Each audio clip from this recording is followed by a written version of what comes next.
Bismillahirrahmanirrahim. Saygılı Müslümanlar, aziz kardeşlerim. İşte bizler, Müslüman ümmeti, Kırım'daki Müslümanlar, bizler beklediğimiz Müslümanların en büyük Kurban Bayramı'na kavuştuk. Aziz Müslümanlar, saygılı kardeşlerim, bizler ana vatanımızda yaşamaktayız, devam etmekteyiz. Kimse ruhtan düşmeyecek, kimse gönülden yıkılmayacak.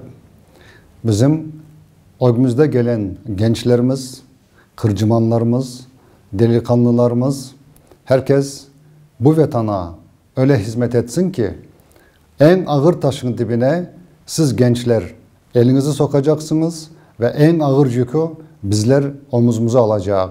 Çünkü ana vatan kolay kolay kurulmaz, ana vatanda kolay kolay yaşanılmaz.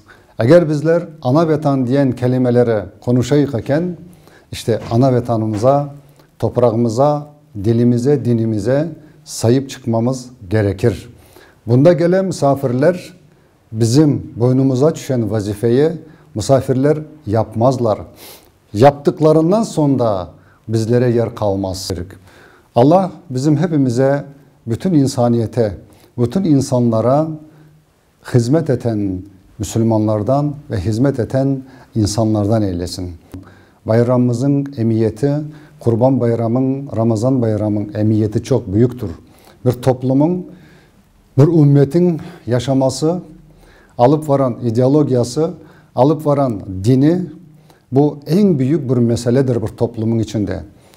İşte aziz kardeşlerim, sevgili Müslümanlar ve bizleri seven ve sevmeyenler, bizlerden beraber yaşayan bütün buradaki ana vatandaki, Kırım toprağındaki yaşayan bütün insanlara ve bütün insanlığa bu bayram, Kurban Bayramı hayırlı mübarek olsun.